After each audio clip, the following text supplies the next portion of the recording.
नमस्कार, अपना उत्तराखंड में आप सबका स्वागत है। मैं हूं आपके साथ प्रीति सिंह। कप्तान नया, फौज पुरानी। जी हां, उत्तराखंड की सियासत में नेतृत्व परिवर्तन से सिर्फ कप्तान बदला है, जबकि टीम वही पुरानी है। अगले साल होने वाले विधानसभा चुनाव के लिए वक्त बहुत कम बचा हुआ है, जिसके चलते पुष्कर सिंह धामी की टीम 11 की यहां पर मिशन 2022 के लिए अभी से जान फूंकती हुई दिखाई दे रही है। मुख्यमंत्री धामी पुरानी टीम 11 से ही सियासी पारी खेलेंगे। आपको यहां पर हम ये भी बता दें कि तीरथ सरकार में जिन मंत्रियों ने शपथ ली थी, धामी सरकार में उन्हीं 11 मंत्रियों ने पद की शपथ ली है। सतपाल महाराज, हरक सिंह रावत, बंशीधर भगत, यशपाल आर्य, बिशन सिंह चुफाल, सुबोध उनियाल, अरविंद पांडे, गणेश जोशी, रेखा आर्य, धन सिंह रावत, स्वामी यतीश्वरानंद ने मंत्री पद की शपथ ली है। तो वहीं पर 3 मंत्री रेखा आर्य, धन सिंह रावत, स्वामी यतीश्वरानंद, जो कि तीरथ सरकार में राज्य मंत्री स्वतंत्र प्रभार मंत्री थे, उनको भी धामी सरकार में प्रमोट करके उन्हें भी कैबिनेट में जगह दे दी गई है। मंत्रिमंडल में शामिल कई दिग्गज नेता अनुभव और सियासी जोड़ तोड़ में उनसे काफी आगे हैं। ऐसी स्थिति में उन्हें साथ लेकर चलना उनके लिए आसान नहीं होगा।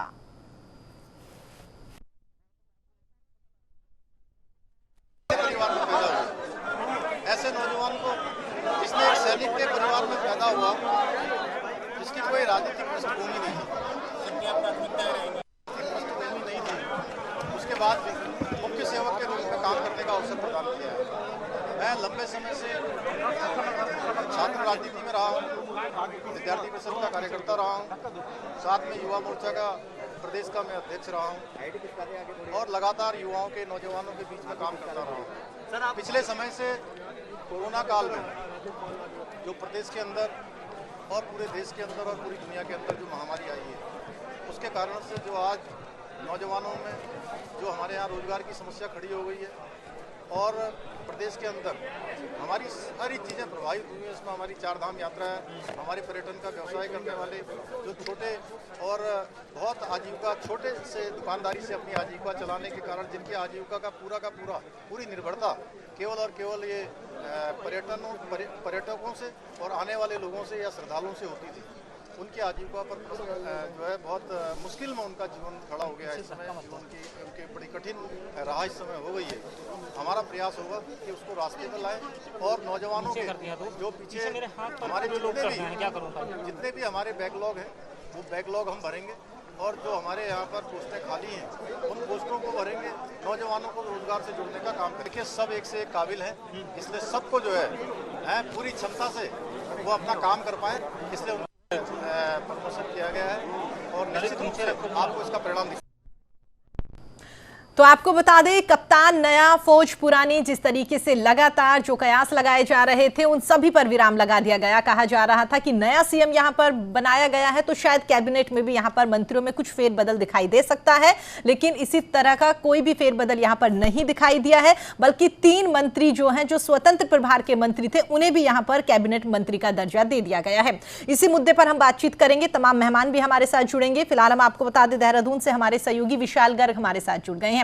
विशाल, जिस तरीके से नए मंत्री को यहां पर कह सकते हैं 3 मंत्रियों को प्रमोट किया गया है, बाकी सभी पुराने मंत्री यहां पर रहे हैं। आज कैबिनेट की बैठक भी हुई है, तमाम फैसले लिए गए। कह सकते हैं कि वाकई ही नए कप्तान के साथ पुरानी फौज जो है लगातार तैयारियों में जुटती हुई दिखाई दे रही है। विशाल, बिल्कुल प्रीति, देखिए, क्योंकि जिस तरह से पूरी जो फौज है वो पुरानी है और जिस तरह से कप्तान नए हैं, तो लगातार देखिए कहा जा रहा है कि अब एक युवाओं को कुछ बढ़ावा मिले, प्रदेश को विकासशील जो पर लेकर के जाएं और लगातार ऐसे कामकाज किए जाएं, क्योंकि 2022 में समय बहुत कम है, क्योंकि इलेक्शन होने हैं, तो उसके लिहाज से पहले तैयारियां रखनी है इनको अपनी पूरी, ताकि 2022 में लोगों के सामने जाकर के अपनी योजनाओं का बखान कर सके, ताकि 2022 में भी अच्छे से ये जीत पाए। क्योंकि देखिए पार्टी लगातार ये दावा कर रही है कि इस बार हमें 60 के पार जाना है, तो लगातार देखिए ऐसे में उनका पुराना मंत्रिमंडल उनका काम आएगा, वो लोगों में समन्वय बैठाने की जो कोशिशें हैं वो की जाएंगी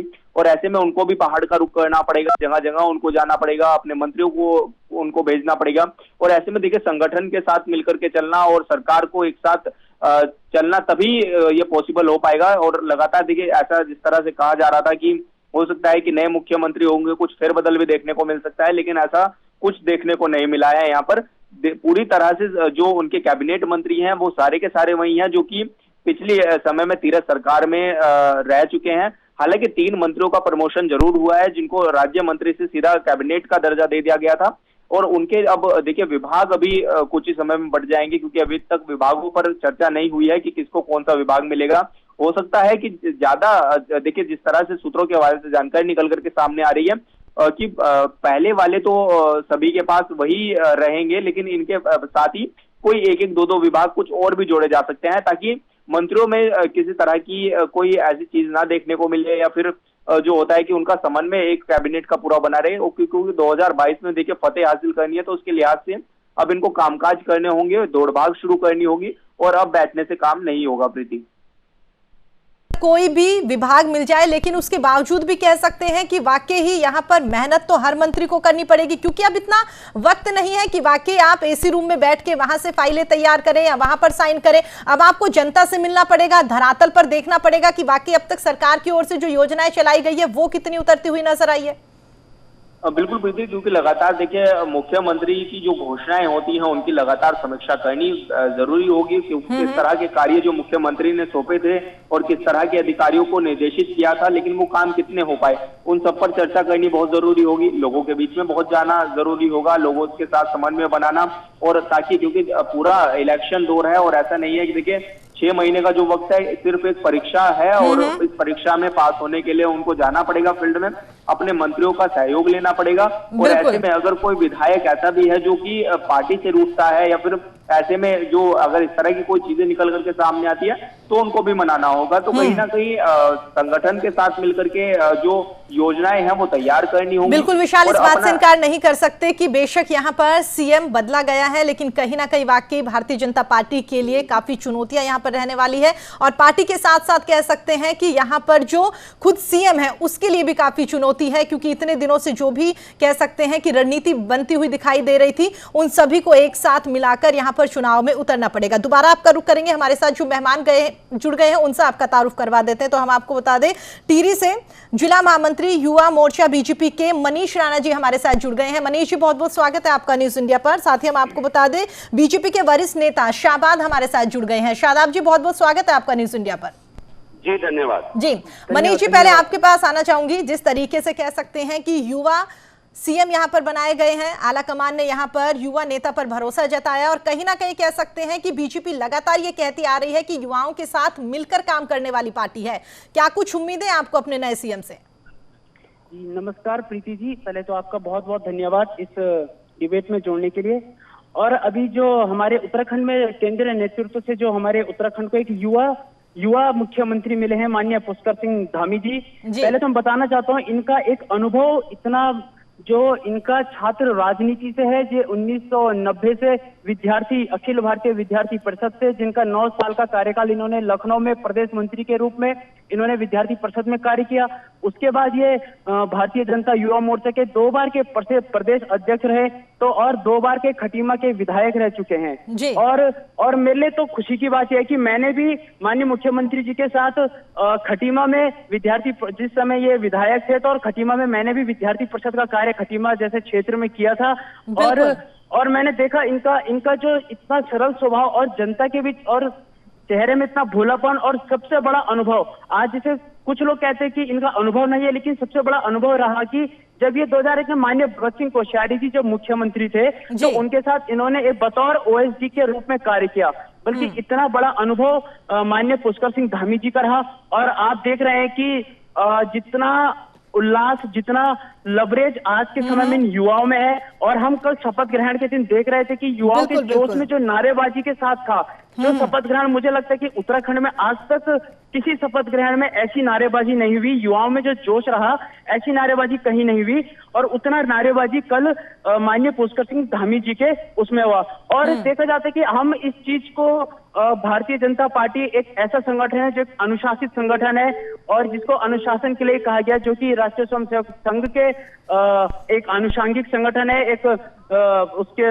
और देखता हूँ कि ये हमारे लिए एक चुनौती का विषय नहीं है, ये हमारे लिए चुनौती नहीं है, ये हमारे लिए एक अवसर है, कि हमारे लिए एक अवसर है कि हम एक युवा, और युवा चेहरे के साथ, युवा चेहरे मनीष के राणा साथ जी, वो बात सही है कि अवसर है, लेकिन इस बात से इनकार नहीं कर सकते। अगर यहाँ पर कह सकते हैं 1.5 साल का 2 साल का वक्त होता तब तो फिर भी मान सकते हैं कि अवसर है, लेकिन कहीं ना कहीं वाकई रिस्पॉन्सिबिलिटी के साथ साथ चुनौती भी यहाँ पर नए सीएम के सामने है, जिनसे उन्हें रास्ता निकालना पड़ेगा। जी जी बिल्कुल प्रीति जी, चुनौती तो है, लेकिन अभी अगर हम इसे चुनौती तब कहते कि अगर हमारा, क्योंकि अगर मंत्रियों के साथ समन्वय नहीं होता, हम देख रहे हैं कि जो हमारे पास जितने भी मंत्रिमंडल है वो एक शारीरिक रूप से और मानसिक रूप से एक अनुभवी लोग हैं, तो इसको हम चुनौती तो नहीं कह सकते, लेकिन हम चुनौती ठीक है, लेकिन हम चुनौती भी कह सकते हैं, लेकिन चुनौती तब होती अगर समन्वय सही नहीं होता।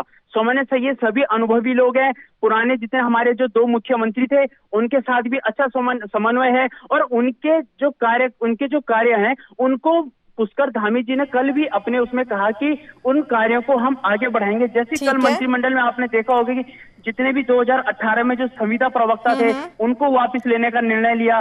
मनरेगा कर्मियों द्वारा की गई हड़ताल, मनरेगा कर्मियों द्वारा की गई हड़ताल का वेतन भी उन्होंने उसके लिए भी घोषणा कर दी है, और जिला रोजगार कार्यालय में हर जनपद बहुत जल्दी फैसले अब लेने पड़ेंगे, क्योंकि ज्यादा वक्त अभी है नहीं आगामी चुनाव को लेकर।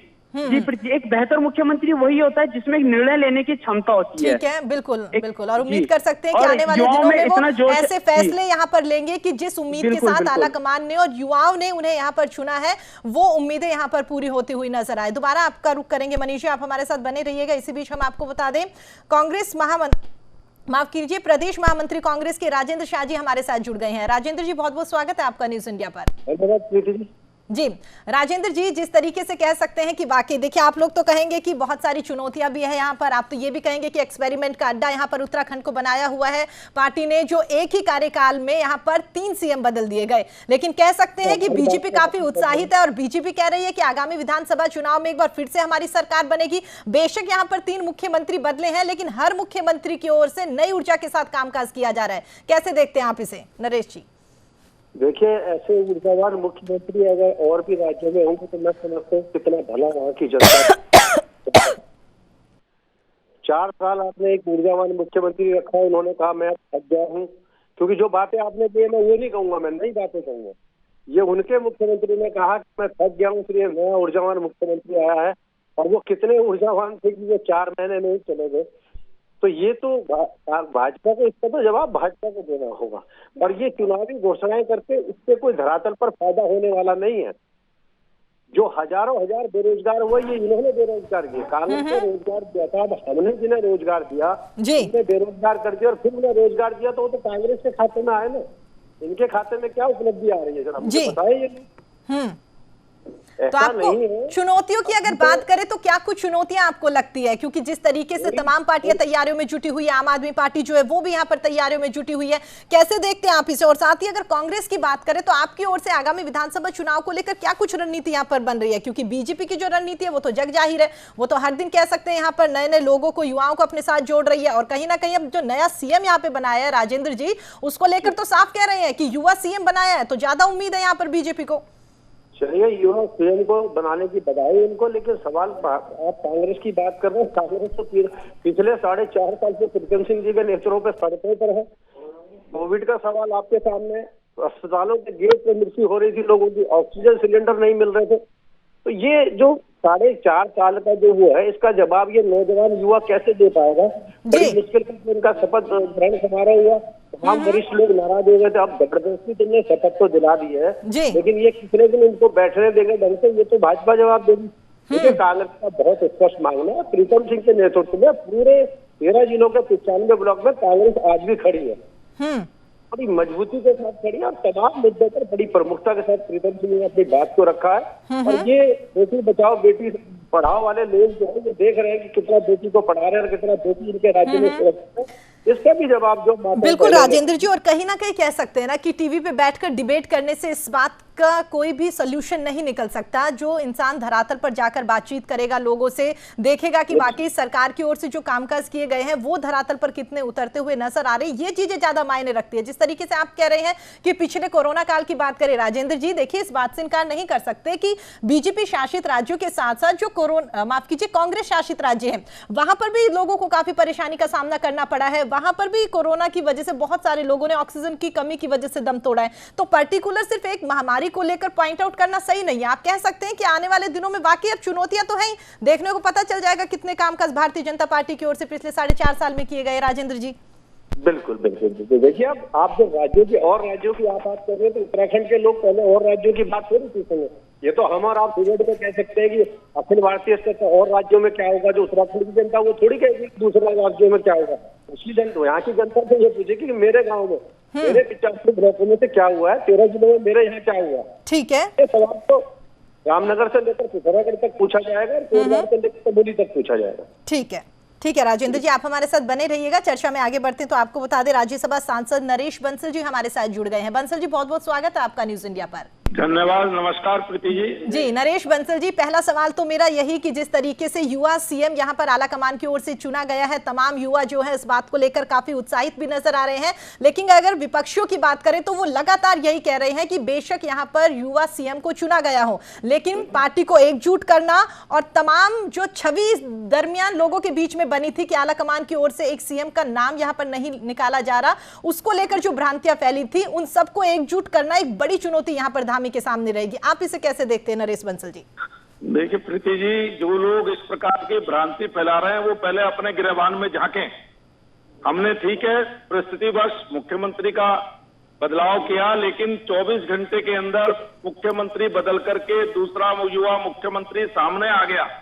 लेकिन वो तो 1 महीना हो गया, 10 विधायक कुल नेता प्रतिपक्ष नहीं चुन पाए जी। वो अपने गिरेबान में झांक कर देखे। हमारी तो पूरी पार्टी एकजुट है, पूरे मंत्रिमंडल ने शपथ ली है जी। दिन भर लोगों ने भ्रम फैलाने की कोशिश की, ये नाराज वो नाराज, कोई नाराज नहीं है।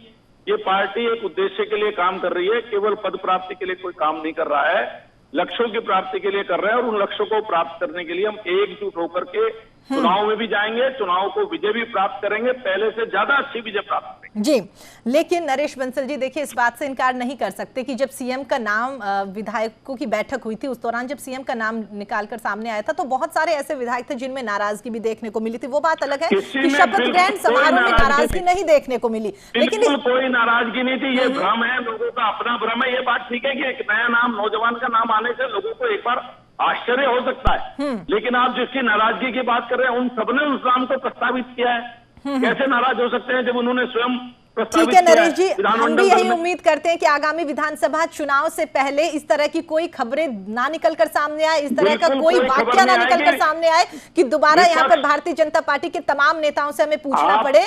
जी प्रीति जी, मैं आपके चैनल पर कह रहा हूँ, विपक्ष अपने लोगों को संभाल कर रखे, विपक्ष में भगदड़ मचने वाली है, उनके घर में फूट है, विपक्ष बढ़ने वाली है। अभी ये ठीक है नरेश जी, इस बात को आप कैसे देखते हैं कि इतना वक्त जो यहाँ पर लगाया, या कह सकते हैं एक ही कार्यकाल में जो 3 सीएम नरेश जी यहाँ पर बदले गए हैं, कहीं ना कहीं आपको नहीं लगता कि वाकई कार्यकर्ताओं में, समर्थकों में कुछ मायूसी यहाँ पर दिखाई दी है, या कह सकते हैं कि उनमें जी समर्थक एकजुट है। सीएम हमारी पार्टी देखिए कार्यकर्ता आधारित पार्टी है, सामूहिक नेतृत्व है, कोई भी किसी को भी कोई काम दिया जा सकता है, इसलिए कोई कंटिन्यूटी में सरकार की। ठीक है, तो आप मानते हैं कि वाकई भारतीय जनता पार्टी की छवि खराब नहीं हुई?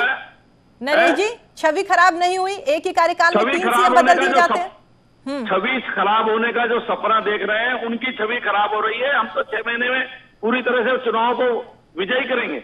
जी ठीक है, पार्टी एकजुट है, पार्टी अनुशासित है, पार्टी लक्ष्य के लिए काम कर रही है, कोई पद प्राप्ति के लिए काम नहीं करता है। ठीक है राजेंद्र शाह जी, मिल गया वो अपने दायित्व का निर्वहन करता है। नरेश बंसल जी ने जो कहा आपने सुना होगा कि किसी पद प्राप्ति के लिए काम यहाँ पर नहीं किया जा रहा, बल्कि जनता की सेवा के लिए यहाँ पर लगातार भारतीय जनता पार्टी की ओर से काम किया जा रहा है। साथ ही उन्होंने ये भी कहा कि भारतीय जनता पार्टी पर कांग्रेस की ओर से जो आरोप लगाए जा रहे हैं, पहले वो खुद के गिरबान में झांक कर देख ले, वहां पर तो 10 विधायक है, वो यहाँ पर नहीं सेट हो पा रहे। विषय है प्रीति जी, मैं राजेंद्र जी को बात कहना चाहता हूँ कि भारतीय जनता पार्टी में कोई नाराजगी नहीं है, बल्कि नाराजगी कांग्रेस पार्टी में कि इतना युवा जोश चेहरा जो भारतीय जनता पार्टी ने दिया, जिससे कि कांग्रेस की कांग्रेस की आंखें बंद हो चुकी कि हम चुनाव कैसे लड़े। जबकि कांग्रेस को मैं बताना चाहता हूं कि जब उनको याद होगा जब कांग्रेस की सरकार टूटी थी और हमारी पार्टी बहुत अनुशासित पार्टी और बगावत वहां हुई थी, कांग्रेस पार्टी में बगावत हुई और उत्तराखंड का जो मुख्यमंत्री हरीश रावत जी थे उन्होंने एक बयान दिया था, उनका जब स्ट्रिंग चला कि उत्तराखंड को लूट लो, हम आंखें बंद कर देंगे। तो मुझे नहीं लगता कि भारतीय जनता पार्टी के सामने कोई चुनौती है। मुझे कहना नहीं चाहिए, लेकिन भारतीय जनता पार्टी के भी बहुत सारे ऐसे नेता हैं जिनकी ओर से कह सकते हैं अनर्गल बयानबाजियां की गई है। हम तीरथ सिंह रावत की ही बात कर सकते हैं, उनकी ओर से किस तरीके से लड़कियों को लेकर जो बयान दिया गया था, तो इस बात से इनकार नहीं कर सकते। ये बहुत सारे मुद्दे हर पार्टी में इस तरह के नेता मिल सकते हैं। ठीक है मनीष जी, मैं दोबारा आपका रुख करूंगी। ठीक है, मैं दोबारा आपका रुख करूंगी सर, इतना वक्त नहीं है मेरे पास। राजेंद्र जी अपनी बात रखिए। नहीं देखिए, मैं इनके जो हमारे साथी कह रहे हैं, मैं इनको युवा मुख्यमंत्री को बधाई देता हूँ, बड़ी अच्छी बात है ये जो कह रहे थे। लेकिन ये नहीं बता पा रहे हैं कि जिन लोगों को तोड़कर ले गए थे उन पर सब पर भ्रष्टाचार के मुकदमे थे। इन्होंने कहा ये भ्रष्टाचार में लिप्त है, जब इनके पास गए तो क्या वो शुद्ध हो गए थे? अब मैं नहीं उसमें इतना डीपली वह जाना चाहता हूँ। 4 मंत्रियों के ऊपर इन्होंने जो मुकदमे दर्ज करने की बात की थी, उन 4 मंत्रियों का क्या किया उन्होंने? वो मंत्री आज भी भ्रष्टाचार में लिप्त है, आज भी भ्रष्टाचार को बढ़ा दे रहे हैं। ये अपने गिरबान में जाके हमें बताने की जरूरत नहीं है। हमारे यहाँ से जो दंड गया, इनके यहाँ इकट्ठा हो गया, उसे साफ कर रही है, हमें सलाह न दे। कांग्रेस के अंदर सलाह देने की जरूरत नहीं। यहाँ बहुत स्पष्ट छवि का नेता प्रीतम सिंह यहाँ पर है, उनके नेतृत्व में हम चुनाव मैदान में उतर रखे हैं। 4.5 साल में उनके नाक के दम कर रखा हमने, इसलिए परेशान है। 3 मुख्यमंत्री इसलिए इन्होंने बदले कि इन्हें लगा कि कैसे प्रीतम सिंह को बदला जा सके कुछ मुख्यमंत्री, लेकिन खुद ही उसमें फंस गए। अभी आप देखिए ना 2-3 महीने बाद प्रीति की क्या स्थिति होने वाली है। आज का बयान बना रहा है, बयान को नोट कर लीजिए। इनके यहाँ झगड़े इतने हो जाएंगे कि भगदड़ इनके यहाँ बचने वाली है। ठीक है, जैसे जीने नहीं देंगे नौजवान को, बेचारे को। ये तो बेचारा है, इसकी बलि चढ़ा दी इन्होंने, इसका भविष्य था बहुत बड़ा। अब ये पूरा बिल्कुल राजेंद्र जी, यही सवाल नरेश बंसल जी से मैंने पूछा था कि आने वाले दिनों में उम्मीद कर सकते हैं कि वाकई कोई भी इस तरीके की खबरें निकलकर सामने ना आए कि पार्टी में कह सकते हैं कि अंतर्कलह की खबरें हैं। लेकिन मेरा एक सवाल राजेंद्र जी आपसे ये भी है कि क्यों यहाँ पर कह सकते हैं कि भारतीय जनता पार्टी के नेताओं को, कार्यकर्ताओं को, समर्थकों को मौका दिया जाता है कि वो कहे कि वाकई कांग्रेस में अंतर्कलह है, वाकई कांग्रेस में 10 विधायक है लेकिन उनमें भी नेता प्रतिपक्ष नहीं चुना जा रहा। कहीं ना कहीं कह सकते हैं भारतीय जनता पार्टी ने तो सर सीएम का चुनाव कर लिया, आप लोग नेता प्रतिपक्ष का चुनाव क्यों करेंगे, कब करेंगे? क्योंकि कहीं ना कहीं तभी आप पर आरोप लग रहे हैं कि 10 विधायक है वो भी आपस में तालमेल करके नहीं बात चला पा रहे। देखिए ऋतु